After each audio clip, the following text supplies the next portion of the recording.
ನಮಗೆ ಅದಕ್ಕೆ ನೀರು ಬರುವಂತದ್ದು. ಪಶ್ಚಿಮ ಘಟ್ಟಗಳನ್ನ ಹಾಳು ಮಾಡಿ, ಅಲ್ಲಿರುವ ಅರಣ್ಯವನ್ನ ಹಾಳು ಮಾಡಿ, ನಾವು ನಮ್ಮ ಬೋರ್ವೆಲ್ ಅಲ್ಲಿ ನೀರು ಬರಲಿಲ್ಲ ಅಂತ ದೂಷಣೆ ಮಾಡಿದ್ರೆ ನಮ್ಮನ್ನು ನಾವೇ ದೂಷಣೆ ಮಾಡ್ಕೋಬೇಕಾಗತ್ತೆ. ಹಾಗಾಗಿ ಯಾವುದೇ ಅಭಿವೃದ್ಧಿ ಯೋಜನೆ ಮಾಡಬೇಕಾದ್ರೆ ಅದು ಸುಸ್ಥಿರವೇ ಅಲ್ಲವೇ ಅನ್ನೋ ಪ್ರಶ್ನೆಗಳನ್ನ ನಾವು ಹಾಕೋಬೇಕು. ಅದು ಹಾಕಿಕೊಂಡಿಲ್ಲ, ಇಂತಹ ನೂರಾರು ಯೋಜನೆಗಳು ನಮ್ಮ ಮನೆ ಬಾಗಿಲಿಗೆ ಬಂದು ಕೂತಿದೆ, ನಮ್ಮ ನೀರಿನ ಭದ್ರತೆಗೆ ಧಕ್ಕೆ ಬರ್ತಾ ಇದೆ, ನಮ್ಮ ವಾತಾವರಣಕ್ಕೆ ಧಕ್ಕೆ ಬರ್ತಾ ಇದೆ, ಶುದ್ಧವಾದ ಗಾಳಿಗೆ ಧಕ್ಕೆ ಬರ್ತಾ ಇದೆ. ಹಾಗಾಗಿದ್ದರಿಂದ ನಾವು ಈ ಯೋಜನೆಯನ್ನು ವಿರೋಧಿಸ್ತಾ ಇದ್ದೇವೆ.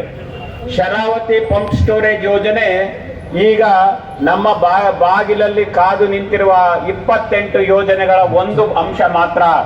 ನಾವು ಈ ಯೋಜನೆಯನ್ನ ವಿರೋಧಿಸುವುದರ ಮುಖಾಂತರ ಪಶ್ಚಿಮ ಘಟ್ಟವನ್ನು ಹಾನಿ ಮಾಡುವಂತ ಎಲ್ಲಾ ಯೋಜನೆಗಳನ್ನು ಏಕಕಾಲಕ್ಕೆ ವಿರೋಧಿಸ್ತಾ ಇದ್ದೀವಿ.